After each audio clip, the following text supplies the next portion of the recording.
Thank you for that introduction, and hello everyone from wherever in the world you are joining us from. We're so glad you could be here in our webinar hosted by Technology Networks. Like you said, I'm Ellie Juarez. I'm the Global Market Segment Manager for Oncology here at Oxford Nanopore. And so I really just want to start by setting the stage briefly. Oxford Nanopore is a new generation of DNA and RNA sequencing technology, and really the only technology that offers real-time analysis in a fully scalable format, which means from our MinION, which is pocket size, the size of a cell phone, to population scale instruments like our Prometheon line. Our technology can analyze native, no PCR copying required DNA or RNA, and can sequence any length, both short and ultra long. And really, what ONT provides is a convenient, easy to use, point and click, end-to-end solution for workflows that have been fully developed internally, while also providing the flexibility to enable researchers to develop new and exciting assays on our Nanopore platform, like you're going to hear from our speakers later today. And all of this, at the end of the day, is enabled by a tiny nanopore that is embedded in a membrane. The DNA or the RNA passes through the pore and emits a unique electrical signal that can be read. These squiggles you can see here are just slightly different for an A versus a T versus a G. And importantly, a methylated C is just slightly different than a non-methylated C. A methylation is just one of the many nucleotide modifications you can assay for using direct nanopore sequencing. And importantly, these unique properties of the nanopore sequencer provide both genetic and epigenetic changes and information from a sample, making ONT a perfect platform for multiomic studies. And I think this comprehensive view of the genome really is crucial for things like cancer and oncology studies, because at the end of the day, cancer is a disease of the whole genome, and which is really characterized by those genetic and epigenetic changes that drive aberrant transcription and protein expression. And ultimately, these disruptive processes serve as mechanisms for both the initiation of cancer as well as the evasion of treatment, and unfortunately, very often relapse as well. And so being able to get a comprehensive view of and probe for both single nucleotide variants, gene expression, structural variants, fusion transcripts, is crucial for the community, for all of you here today, to be able to do the important studies to advance the oncology field forward. And this multiomic view of the genome is really further enabled by a unique feature of nanopore sequencing, which is adaptive sampling. And so adaptive sampling is an on-sequencer target enrichment methodology, and it's completely software-based. So you'd no need for baits or probes or lengthy library preps.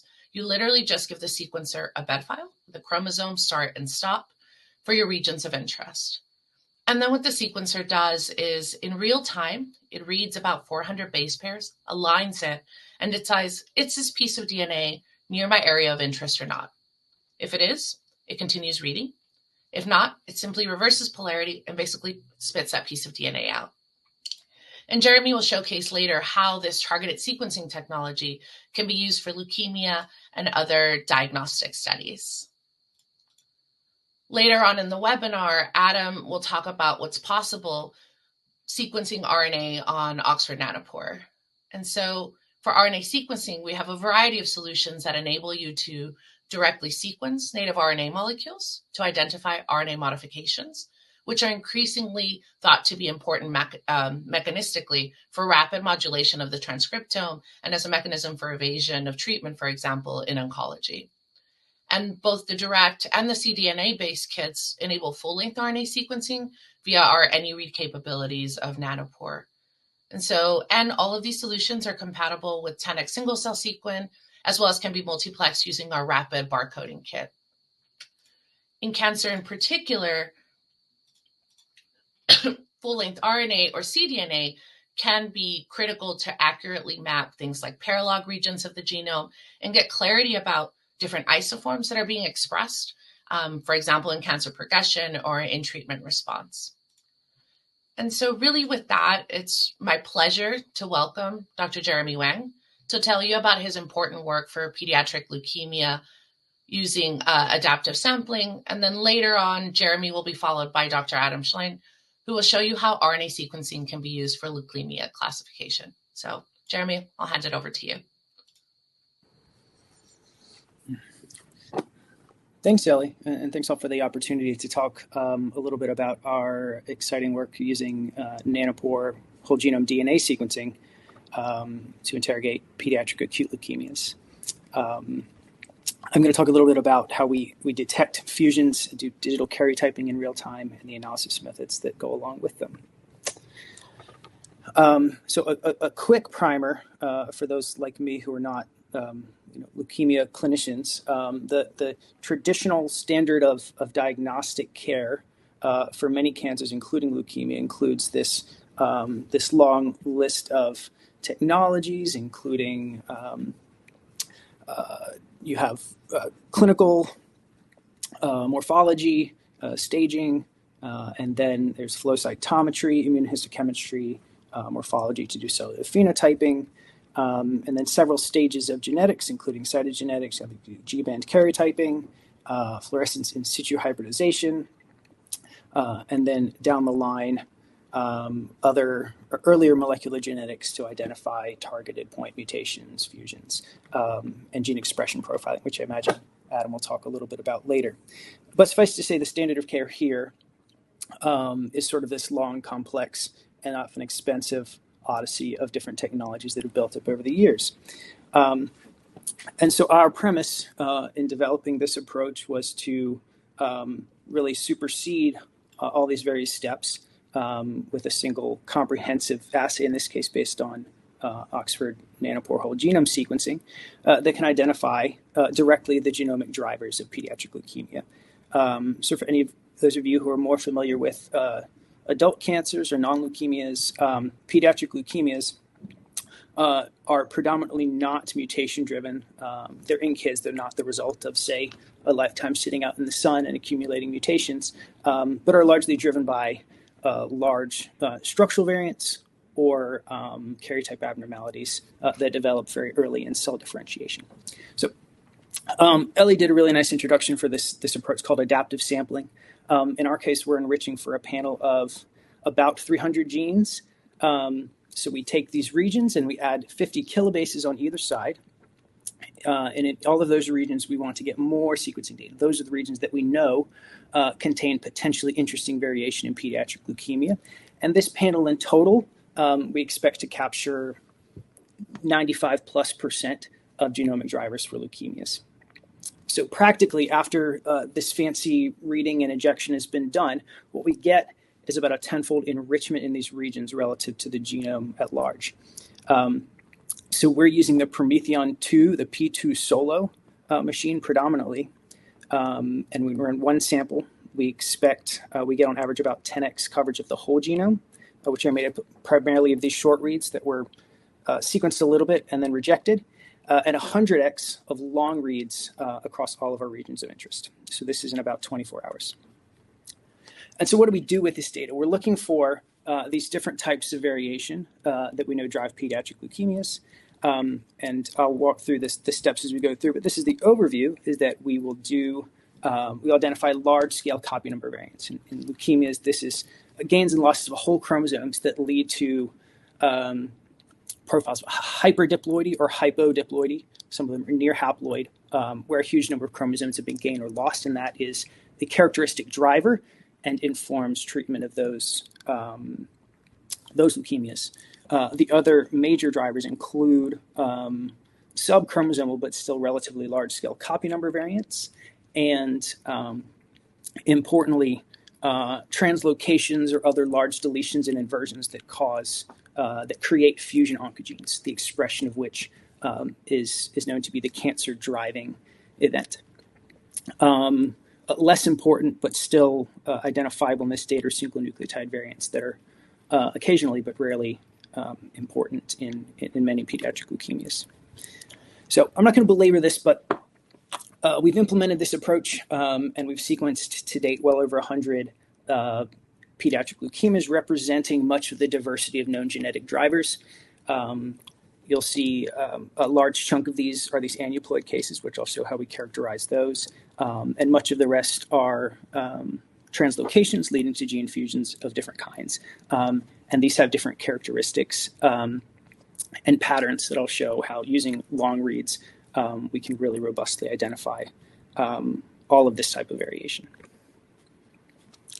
I'm going to quickly orient you to these plots. So these are what we'll call a digital karyotype. And what we're plotting is the number of reads in each megabase pair bin. So each one of these blue dots is 1 million bases, and we're just counting how many reads land in that window and plotting that genome wide. And so you can see, even at this scale, we're zoomed really far out. For example, in A, this is an example of a high hyperdiploid phenotype, where there are gains of chromosomes 4, 5, 6. I'll show it right here. It's quite small on my screen, maybe 10, and not uncommon, 4 copies of 21. And so we can see these really obviously visually. And so this is not unlike traditional G-band karyotyping, where you would actually have to count the chromosomes, but we can see them based on the read depth alone, that there's 50% more genetic material from chromosome 4, say, than chromosome 3. These other two sort of follow logically. There is a rarer phenotype called near haploid, where in this case there are a total of 26 chromosomes. And so this has become haploid in nearly all chromosomes except for maybe 10, 21, and 19, 18. Low hypodiploid is in between, but again, is a significant loss of genetic material, right? And so again, these uniquely identified are expected to be the genomic driver of this type of leukemia and specifically inform risk stratified treatment. All right, and the next major type of variation that we can identify with these data. So in the regions that we're enriching, we typically get an N50 of 15 to 20 kilobases. We don't have to, other than doing the standard nanopore sequencing pipeline, we're not doing anything special to preserve. These are not ultra long reads, they're just standard long reads. In fact, all the DNA going through your normal sort of clinical molecular genetics pipeline has always been fine for that process. So we can see here the expected signature of a simple translocation. So this is a balanced translocation between chromosome 12 and 21, leading to some of the very common ETV6 RUNX1 fusion genes. And so let me orient you to this plot briefly. I'm showing the region around ETV6 on the left and RUNX1 on the right. And these blue bars represent reads that have aligned to the genome, which in this case, the reads highlighted in blue align to both regions. So we can see at the top, I'll try to, right around here, there's a read that begins in ETB6. It aligns up to this point, it's a hard stop, and then it resumes in RUNX1. And the same all the way down. So you see we have strong read support supporting that same translocation boundary for many, many long reads. And in this case, it's balanced in that we see both of the translocation products, the 1221 and the 2112. Only one of them is presumed to be functional, but both DNA repair products are there. I'm going to go through a few more examples of sort of the quality of these data and what these look like. So here is a traditional Philadelphia chromosome, a BCR-able translocation, here at 922. And so you can see at the bottom here, these characteristic split reads supporting that translocation breakpoint. This one, incidentally, had a concomitant hyperdiploidy. This is also a not uncommon pattern. The hyperdiploid is expected to come second, but we can see both patterns clearly.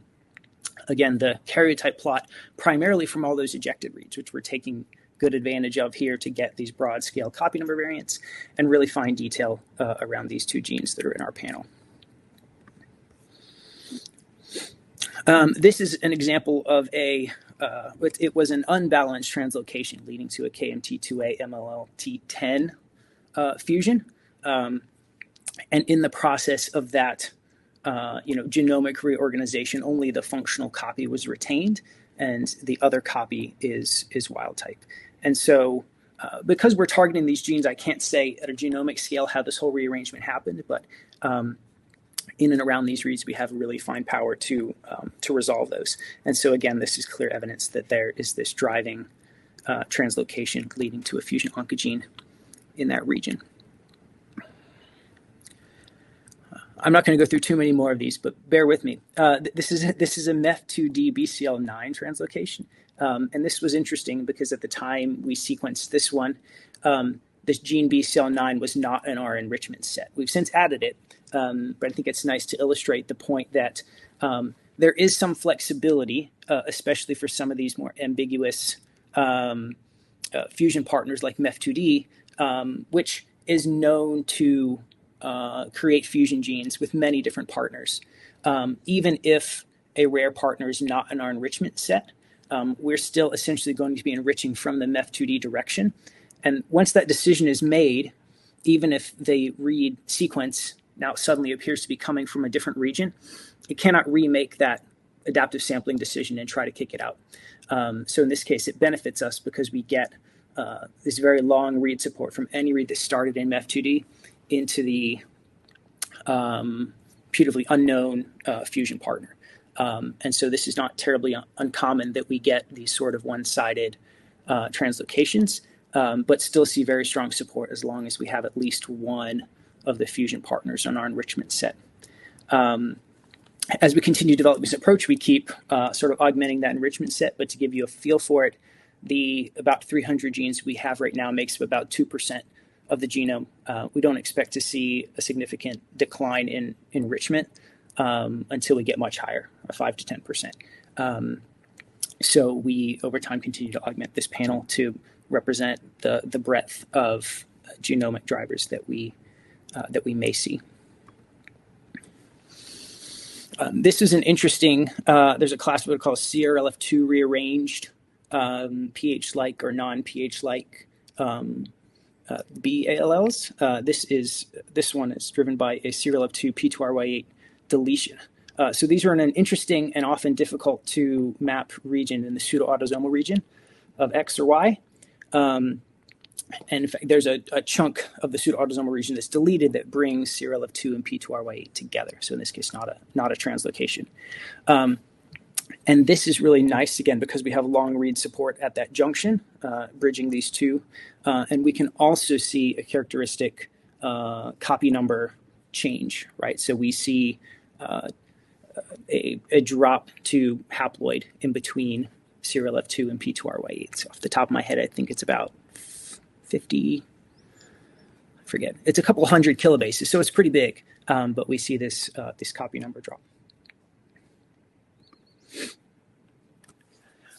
Another one that's interesting because this DUX4 IGH rearrangements are the relatively newer type of pediatric leukemia driver that is identified because these are cryptic to traditional cytogenetics, FISH and G-band karyotyping, in part because DUX4 and IGH are both in really repetitive subtelomeric regions of chromosome 14 and 4 or 10. DUX4 exists in a set of identical tandem copies, which again makes it nearly unmappable to short read technologies and other approaches. But with our nice long nanopore reads, we can certainly identify that there was a rearrangement here and start to reconstruct that rearrangement in full, where we see reads starting in IGH, going through some number of those cassettes in DUX4 and then back out into IGH. IGH itself in mature B cells has undergone somatic recombination. So long story short, there's a lot of complexity here that makes this really challenging to resolve using other approaches. But we get what is really a clear and confident signal using this approach. This is a type of mutation that, at least here at UNC, wouldn't be caught using our standard of care. Again, it's cryptic to most other technologies. It turns out to be a little more common than I expected, and then we see this in a decent fraction of the cases that are otherwise unknown.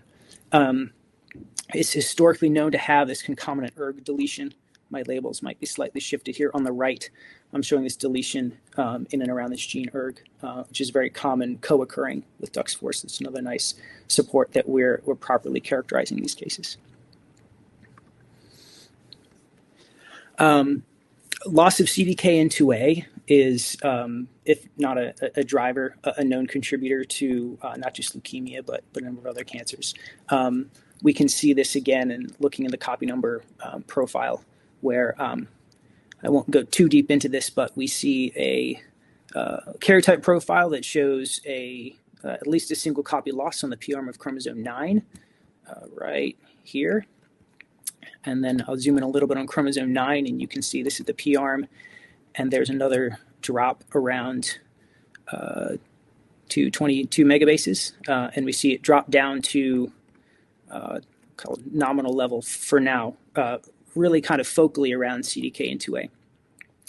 I think this is important to make at this point that it doesn't drop to 0, and that's because even though we're working with blood, and blood is a really forgiving medium, we have to know that the leukemia in most cases is at a high prevalence, but doesn't make up 100% of the cells from which we're sequencing DNA. Fortunately for us, unfortunately for leukemia, these often present at very high blast counts, high malignant fraction, but we do see this baseline, which we have to account for sort of intelligently in our analysis, but that's why that isn't quite 0. I think this is one of my main last drivers that shows one of the other. There's a repeated event called internal amplification of 21, just saying that at the terminal end of 21, there's this amplification that includes the gene RUNX1. And so we can see this is the result of often some sort of chromothriptic looking event where there's repeated gains in this region. So you can see how from those ejected reads, we have the resolution to show how these copies evolve, right, culminating in this 6 copies of RUNX1, which is a characteristic driver called IAMP21. I said we would look briefly at SNVs and short indels. Suffice to say, we've been doing nanopore sequencing for a long time and have seen the technology and the accuracy really improve. These numbers, in fact, are at least 6 months old now, but showing that we're getting, a median 99% accuracy, and we can, in fact, call single nucleotide variants in these enriched regions with very high accuracy. Again, these are fairly penetrant. These are germline variants that confer sort of drug metabolism effects, pharmacogenomic variants, and we've shown that those can be identified with really high fidelity. This FLT3 internal tandem duplication, there are a couple of other ITDs like this that are relatively small insertions deletions in that we don't see them at a copy number profile, but we see them as clear insertions in the reads over this region. And so in this case, we sort of recapitulate the common capillary electrophoresis technology by actually searching for the primers in our reads and plotting those. And so we can see here there is there's an 81 nucleotide insertion to a penetrance of 0.64 in this, where the wild type is 300 nucleotides, and then there's a tandem duplication of another 81 nucleotides. But again, this representation just made to recapitulate the common capillary electrophoresis approach to diagnosing these particular ITDs. So I've shown you it was representative of all these 100+ cases we've had, and in all cases, the specificity is very high. We don't get false positive translocations, false positive karyotype profiles by this, and in most cases, we have very high sensitivity, again on the P2 chip at 100x coverage on target to capture this full gamut of variation that we are looking for. There were 2 cases that we did not capture the expected genetic drivers, and these were both aneuploid cases that had a very low blast percentage. And I'll show you just quickly before my time's up what those look like. Here, this case A, 25% blast, which means it's 25% cancer cells and 75% our presumed healthy blood cells. And so, of course, if we plot the depth across the genome, we don't see a big difference that we would expect there. The other is similar. If you zoom in and squint, you can see this was originally diagnosed by microarray, but we can see maybe there's a signature by microarray, so there's gain of chromosome 4 and chromosome 6, and we can say, okay, I see a little shift. But suffice to say, the confidence in that is low, and so as we move forward, we try to figure out the analytical limits and practical limits, especially when the blast count is low. But again, those kind of events are rare. We have since processed about 37 samples in a pseudo real-time fashion that is at diagnosis and concurrently with the standard of care, and shown that in most cases we won't assess them in under 24 hours. Clearly, after 24 hours, we can identify the full gamut of variation. Whereas traditional workflow, especially karyotyping, or if you have to do send out molecular genetics, often stretches into weeks.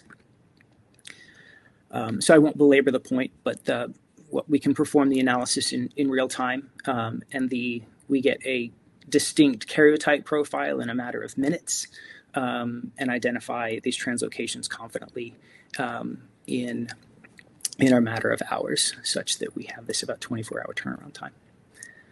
So thank you to my collaborators at UNC and St. Jude, and I appreciate being able to share this exciting work with you. I'll turn it over to Dr. Shlien.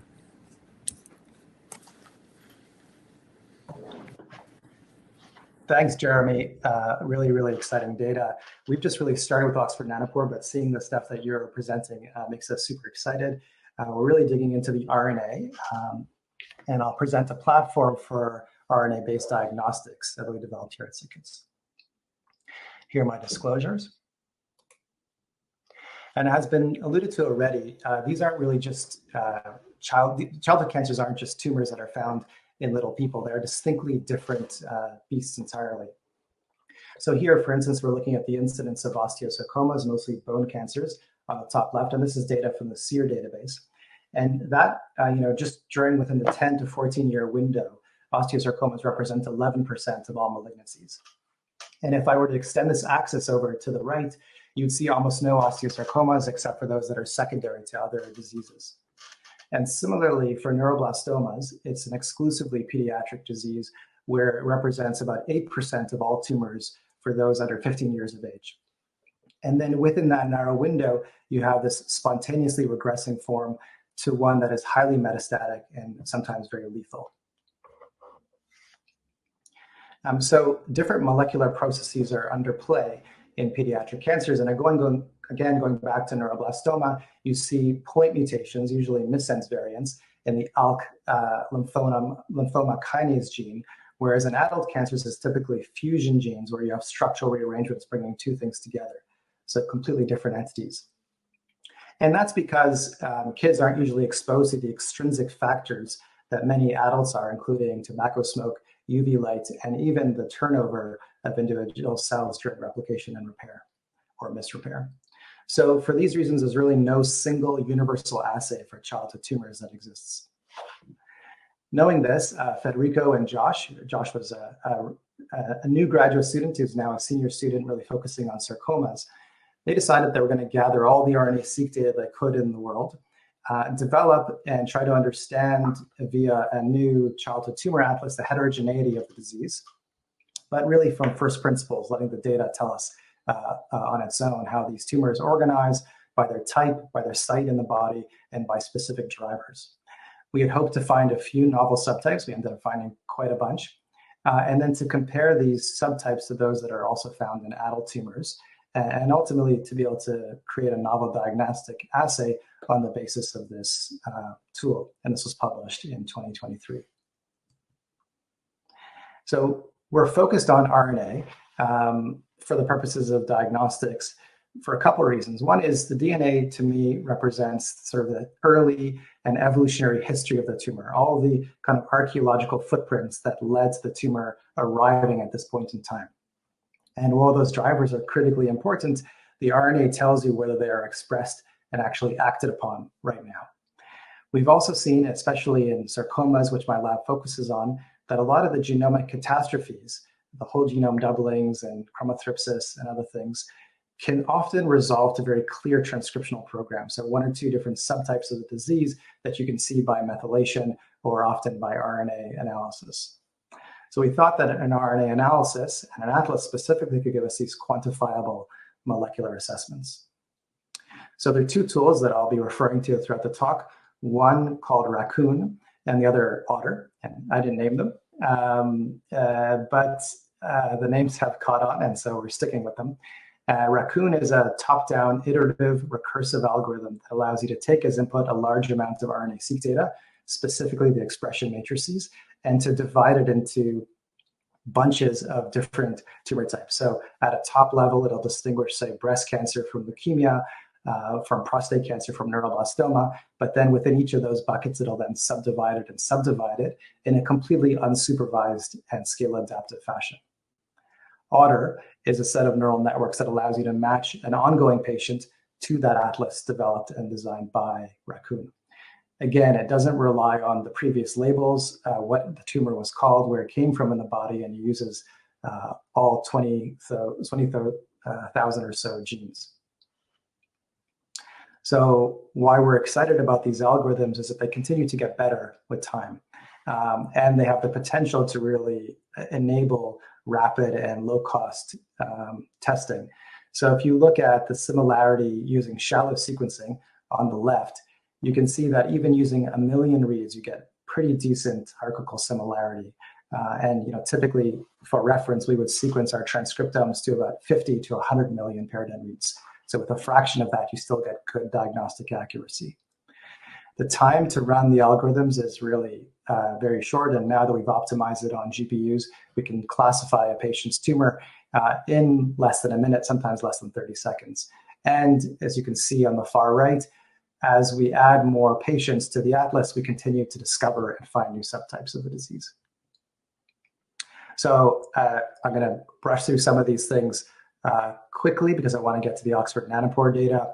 But this is our first pass analysis of 13,000 specimens, 2,000 of which were normal, gathered from St. Jude's, from Treehouse, from GTAC, some other sources. And what we have internally is a version 2 of this atlas, which has been supplemented with other samples that we've specifically sequenced to fill in the gaps. But already right away, you see 26 major types of cancer. And just to highlight each of these little islands, each of them gets subdivided into specific subtypes until you get to 455 different molecularly defined subtypes of cancer.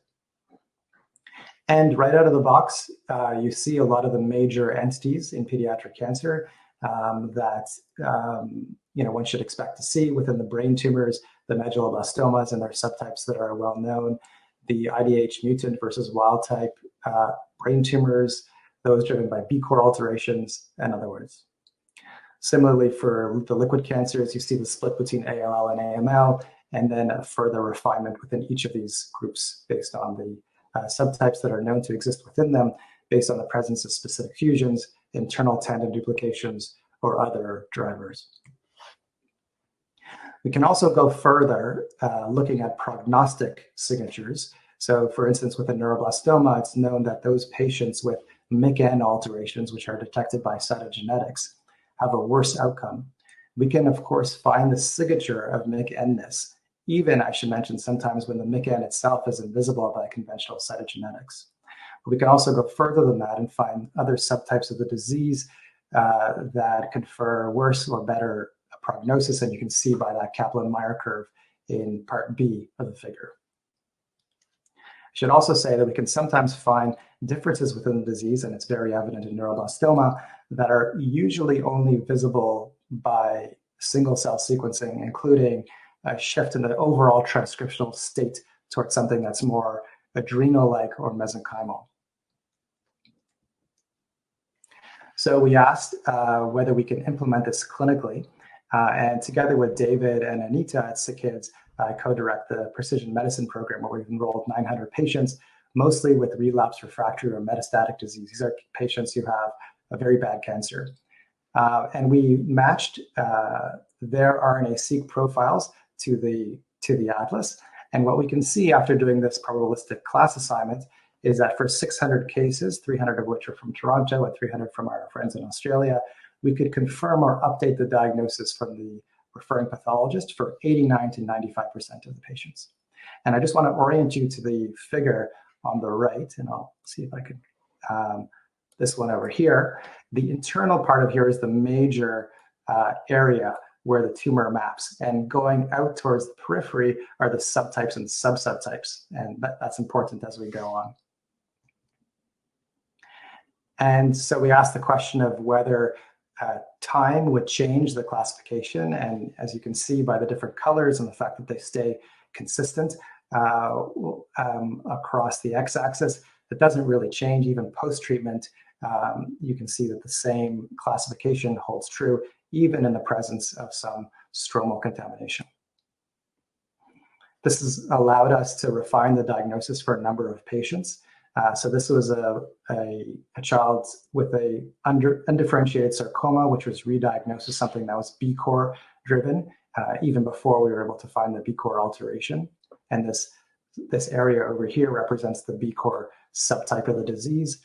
Similarly, this patient had a precursor BALL, which we could subtype now as being PH, like ALL in nature. And this can have real impact for ongoing patients. This is a young boy who was 9 years old at the time of diagnosis who had a sarcoma NOS, which is another way of saying we don't know exactly what it is and not otherwise specified. This tumor was very large and continued to grow after being given standard of care chemotherapy. We classified the tumor in a matter of minutes. It was also grouped together to that B-core subtype, which led the pathologist to reclassify it as being primitive myxoid mesenchymal of infancy, which led to our colleagues in oncology changing the diagnosis, changing the therapy, and leading to an immediate response and then a cure now 2-3 years later where the boy is back in school. So Pedro, who's a machine learning expert in the lab, came along recently and said, well, we're going to change the classifier and how we train our convolutional neural networks. And without getting into much detail, I just want to say that he made sure that our new version 2 is hierarchy aware. So in other words, if something comes along and it looks like it is brain tumor in origin, it then preferentially looks for things that might be brain tumor descended. And this just means, in practical terms, that we are now robust to lots of what we call out-of-distribution samples. So that means the tumor doesn't have to have come from a human. We've now able to successfully map and align after doing the conversion mouse tumors, PDXs, and other things. It doesn't have to be fresh frozen. It can be from paraffin. It doesn't have to be poly-A selected. And as you'll see in the rest of the talk, it doesn't have to necessarily be from short read sequence data. It also works with long read sequencing. As part of our program, we published the first 300 cases and found that almost 60% of kids have at least one actionable finding upon NGS analysis, and this usually is a therapeutic target. And we've been asking whether we can apply our algorithms, Raccoon and OTTER, with the Oxford Nanopore to really increase the speed and perhaps accuracy of cancer diagnostics, really be able to do this in real time. And so a lot of the data that I'm going to show you has been put together by Sandy, who's an excellent bioinformatician in the lab. And what she showed first off was just downloading some direct RNA-seq data from this wonderful publication. We could see that right out of the bat, without changing our algorithm, our classifier, we get it works beautifully with Oxford Nanopore data. And so here on the y-axis represents multiple different repeats of each of a number of different cell lines. If you can't read this, it says lung cancer, colon cancer, and onwards. And each of them then maps on the x-axis to the expected spot, I should say, except for this HCT116 cell line, which we think is perhaps problematic. And critically, the Oxford Nanopore data, which is shown on the right, maps to the exact same spots as does the short read data on the left. Sandy then asked how much sequencing is actually required to be able to do this analysis, and I apologize, this is a little bit busy. But here, just looking at the lung cancer line over here, you can see she asked, when does this blue color begin to emerge? And conservatively, you can say that at 500,000 reads, you get to see that dominant subclass, which would be ultimately be the classification at 100% of the reads at 7 million.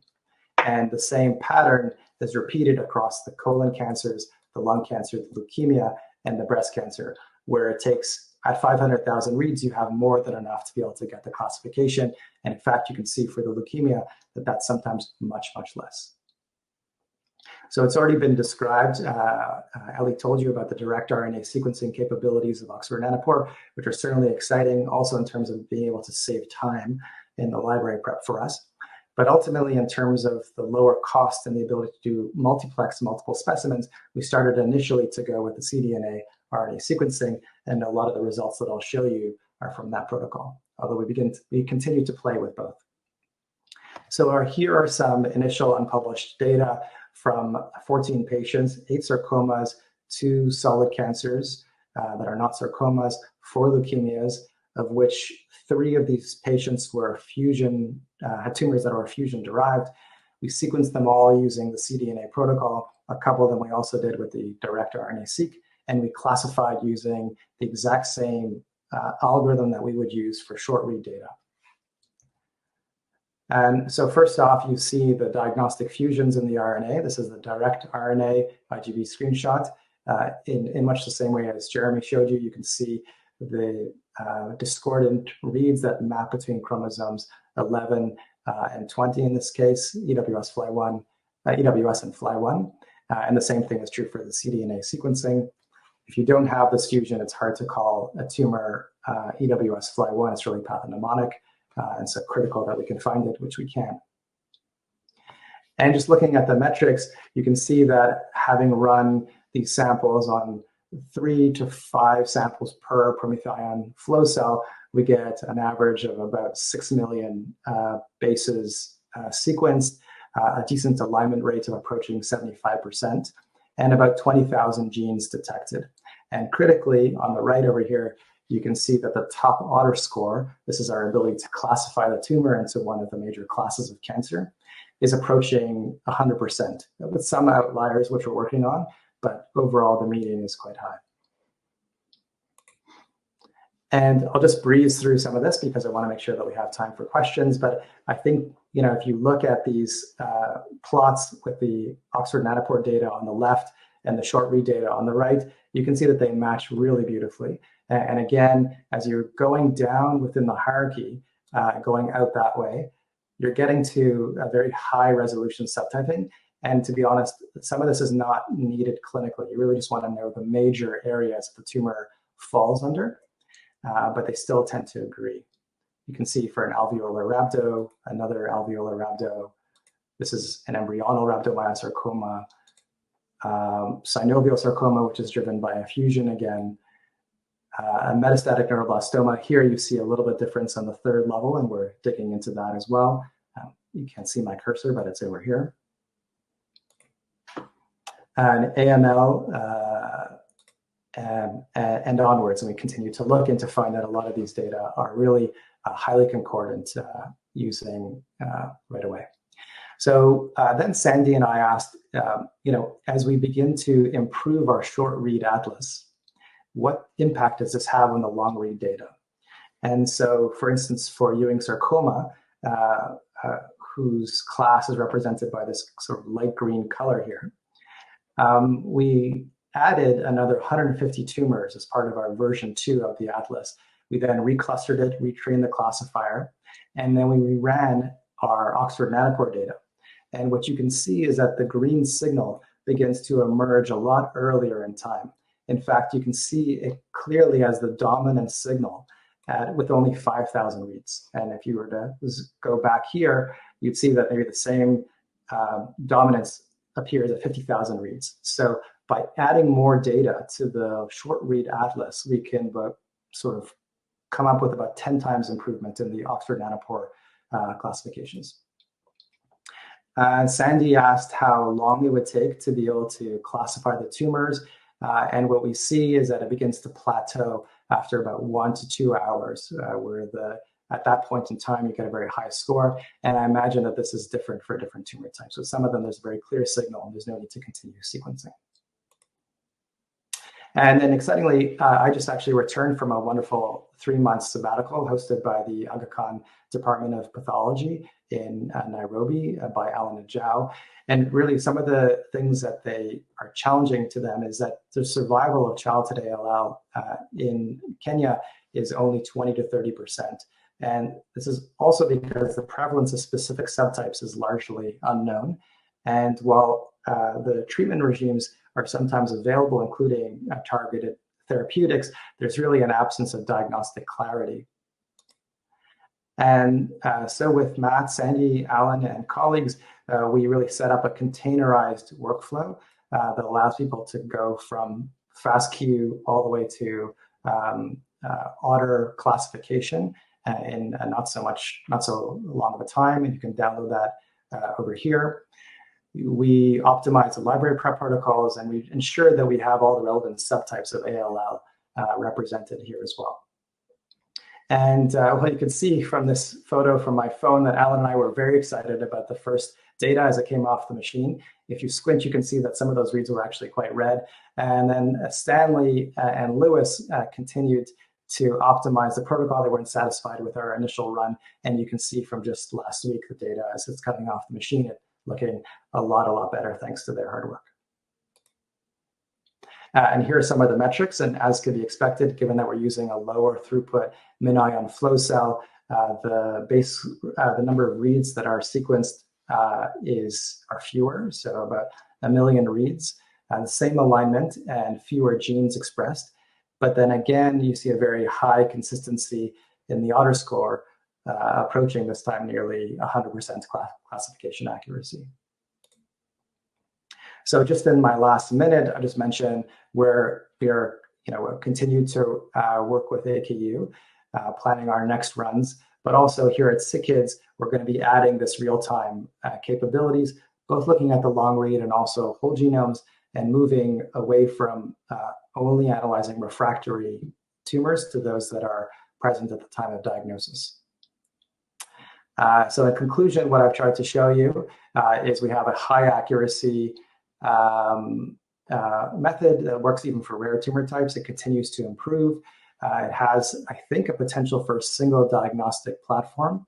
And when you pair it with the Oxford Nanopore data, the real-time shows you the potential for a distributed platform, which we're super excited about.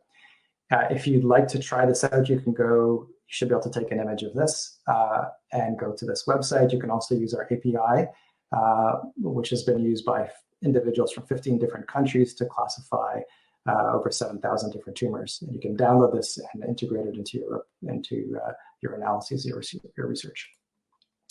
And I've already thanked, I think, everyone along the way. Thank you very much for your attention. I look forward to your questions.